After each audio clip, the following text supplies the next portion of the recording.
नमस्कार दोस्तों, स्वागत है आपके अपने रीपर हॉरर ऑफिशियल में। आज की कहानी में आप सुनेंगे कि कैसे एक अघोरी अपनी जान देकर मानव कल्याण करता है। कहानी बहुत रोमांचकर कहानी है। इसके लेखक हैं राहुल हल्दर जी। अगर आप मेरे चैनल पर पहली बार आए हैं तो सब्सक्राइब कर दें। आइए कहानी शुरू करते हैं।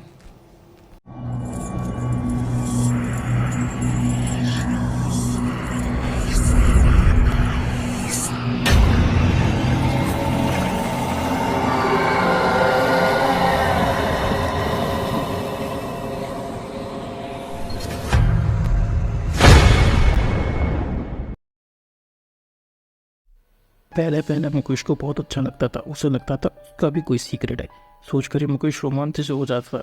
लेकिन आजकल वह उसे मजबूर कर रहा है। प्रतिदिन स्कूल से लौटते समय वह उसके पास जाया करता था, लेकिन अब रात को भी बुलाता है। मुकेश प्रतिदिन सोचता था वह सब पिताजी को बता दे, लेकिन उसने तो डराया धमकाया, मना किया है किसी को बताने की। किसी को बताने पर वह उसके माता पिता को मार सकता है, इतनी क्षमता तो उसमें है। तंत्र और मंत्र दो तरह की साधनाएं। तंत्र शब्द की रचना है तन यानी शरीर से, जिसका मतलब होता है शरीर की विभिन्न गतिविधियों को नियंत्रित करना। मन शब्द की उत्पत्ति मन से, अर्थात जिन क्रियाविधियों द्वारा मन को नियंत्रित किया जाता है। इतना बोलकर चारों तरफ मैंने देख लिया। ऑडिटोरियम पूरा भरा हुआ था। सुनने वाले ज़्यादातर युवा थे। पुरानी संस्कृति के प्रति आजकल के लड़के लड़कियों की जिज्ञासा बहुत बढ़ गई है। कुछ देर बाद माइक मैंने मुंह पर लगाया। आज फिर यहीं समाप्त करेंगे। आज के टॉपिक से अगर किसी को कोई भी प्रश्न पूछना है तो एक एक करके पूछ ले। बहुत सारे हाथ उठे। सभी के प्रश्न देने में और 40 मिनट निकल गए। अब तक मैं डॉक्टर ओमकार तिवारी लेक्चर दे रहा था, असम के एक छोटे से शहर। बीते 3 सालों में मेरे द्वारा लिखी गई 2 किताबें बहुत ज़्यादा फेमस हो गई, इसलिए लेक्चर व सेमिनार में भीड़ का जमा होना स्वाभाविक ही है। प्रोजेक्टर से पेन ड्राइव निकालते ही मुड़ने पर एक लड़की मेरे पीछे चुपचाप खड़ी रही है। तुम यहाँ, तुम्हें कुछ पूछना है? हाँ सर, मुझे। मेरे पास जाकर पूछा, कोई भी प्रश्न हो तो तुम बोल सकती हो। लड़की बोली, नहीं सर, बात दूसरी है। मैं अपनी समस्या लेकर किसके पास जाऊँ समझ नहीं आ रहा। वह लड़की कुछ देर सोचती रही, फिर बोली, मेरा नाम संध्या है। मेरे घर उस पहाड़ी के नीचे। मेरी पूरी फैमिली पर एक समस्या आ पड़ी है। कुछ महीने पहले हमने तांत्रिक की तरह दिखने वाले अघोरी को देखा। आप तो जानते ही होंगे, असम तंत्र मंत्र का पीठ स्थान है, इसलिए हमने उस पर विशेष ध्यान नहीं दिया। इसके बाद से ही मेरा भाई बीमार पड़ने लगा। देखते ही देखते कुछ महीने में अस्वस्थ हो गया। बहुत सारे डॉक्टरों को दिखाया, बहुत सारे टेस्ट करवाए, लेकिन कोई परिणाम नहीं निकला। 1 महीने पहले मेरे भाई की मृत्यु हो गई। कहते कहते ही उसकी आंखें बाहर आईं। खुद को संभाला, फिर बोलने लगी। सभी का यही मानना है कि ये सब उस अघोरी की तरह दिखने वाले तांत्रिक ने किया है, लेकिन किया क्या जा सके ये समझ नहीं आ रहा है।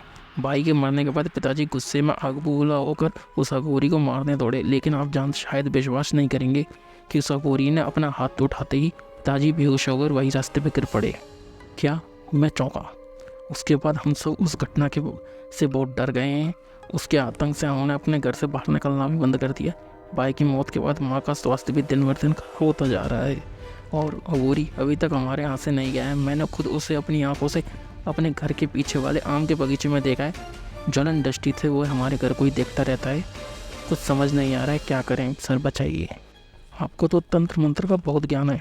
मैंने आपकी लिखी हुई दोनों किताबों को पढ़ा है। आप हमारे शहर में हैं, इसलिए मैं यह मौका गंवाना नहीं चाहती। किसी तरह साहस करके मैं अकेली चले आई। कुछ देर सोचकर मैंने उत्तर दिया, देखो मैं क्या कर सकता हूँ, ये बोलना इतना आसान नहीं, इसलिए तुम अपने घर का पता और मोबाइल नंबर देकर जाओ। हो सकेगा तो हम शाम तक तुम्हारे घर आ जाएंगे। गाड़ी में बैठ कर संध्या के घर जाते समय इसको याद आ रहे थे कॉलेज के समय की कुछ बातें। साल था 1984। मैं गुजरात के इंजीनियरिंग कॉलेज में पढ़ रहा था। उसी वक्त पूरे राज्य में दंगे भड़क उठे। पूरे शहर में कर्फ्यू लग गया। परिस्थिति कुछ ऐसी बनी कि मैं और मेरा दोस्त वहाँ रुकना संभव नहीं था। हमने रात को ही भाग जाने का प्लान बनाया, लेकिन हॉस्टल से कुछ दूर जाते ही दंगेबाजों की भीड़ वहाँ पहुँच गई और किसी तरह हम भागते हुए शमशान आ पहुँचे। उसी शमशान में हमने देखा एक अघोरी सन्यासी, भयानक रूप, सिर पर जटा हुआ, पूरे शरीर पर बसल लगाए हुए।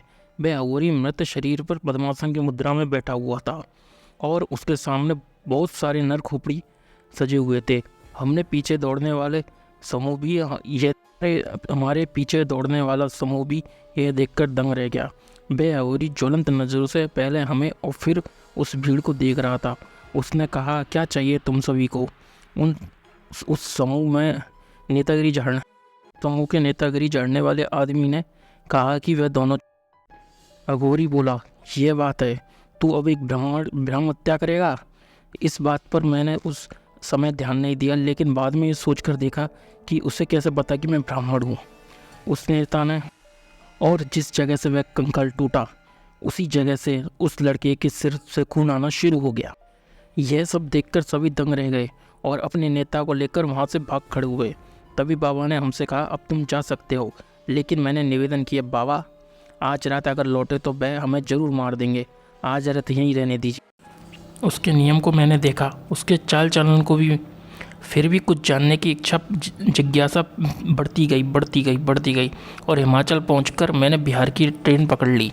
जाने से पहले उस अघोरी ने मेरे माथे को दोनों हाथों से पकड़कर अपनी तर्जनी उंगली को मेरे माथे पर लगाया और कुछ मंत्र बड़बड़ाने लगा। और कहा, जा, मैं और तू अब कभी नहीं मिलेंगे, लेकिन तेरे अंदर साधु लक्षण है, इसलिए तुम्हारे अंदर कुछ शक्तियाँ जागृत कर देता हूँ, भविष्य में काम आएंगी। 25 साल पहले की घटना में मैं खो गया, सोच टूटी। ड्राइवर ने 25 साल पहले की घटना में मैं खो गया, सोच टूटी ड्राइवर की बात पर। साहब आ गए। गाड़ी से चेहरा निकाल कर देखा, चारों तरफ एक अद्भुत सी शांति छाई हुई थी, जैसे किसी शमशान की निशब्दता हो। यह समय चिड़ियों के लौटने का है, लेकिन किसी भी चिड़िया की आवाज़ नहीं सुनाई दे रही है। गाड़ी से उतरकर घर के चौखट पर पैर रखते ही एक अलग सी अनुभूति हुई। इस अनुभूति को मैं पहले पहचानता था, लेकिन फिर भी इतनी तीव्र कभी नहीं हुई। घर की तरफ बढ़ते हुए उसे ऐसा लग रहा था जैसे घर के आसपास के पेड़ पौधे सूख रहे हों। मेरे दरवाजे के पास पहुंचने से पहले ही मैंने देखा एक आदमी दरवाज़ा खोलकर बाहर आया है और बोला, डॉक्टर तिवारी? हाँ, मैं माधव, संध्या का पिता। आप सचमुच आएंगे? यह हमने सोचा नहीं था, अंदर आइए। घर के अंदर जाकर देखा तो परिस्थिति और भी गंभीर नज़र आ रही थी। बाहर के मुकाबले ठंड अंदर कुछ ज़्यादा थी। मैं जिस कमरे में बैठा वहाँ 2 बल्ब जल रहे थे, फिर भी ऐसा लग रहा था अंधेरा प्रकाश को अपने अंदर निगलता जा रहा है। परिवार के सभी ने मिलकर ये घटना एक बार फिर सुनाई। नई बात यह जानने को मिली कि मुकेश आए दिन स्कूल से लेट आता था। उसके दोस्तों से पता चला कि मौत के कुछ महीने पहले से उसके व्यवहार में परिवर्तन आया। छुट्टी के बाद वह जंगल से होता हुआ पहाड़ की ओर जाता। इस संबंध में किसी के पास कोई जानकारी नहीं कि वह किस तरफ जाता था। पड़ोसियों ने भी बताया, हमने रात को भी उसे बाहर जाते हुए देखा था। परिवार के सभी लोगों का मानना है कि जंगल में अघोरी ही उसे वश में करके ले जाता था। माधव का मानना था कि उसी तांत्रिक की वजह से उसके लड़के की मौत हुई है। उन सभी की एक बार बात ध्यान से सुनने के बाद अवश्य ही असल बात इन्हें नहीं बताई जा सकती।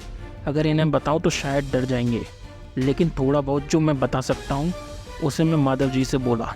देखिए, मैं एक बात आपको बताना चाहता हूँ, तांत्रिक और अघोरी एक ही नहीं है। तांत्रिक व कपालिक निम्न श्रेणी की साधनाएं, इनकी शक्तियाँ साधारण व्यक्ति के लिए तो बहुत अधिक होती हैं, लेकिन अघोरी के सामने तुच्छ होती हैं। एक अघोरी बहुत शक्तिशाली होता है।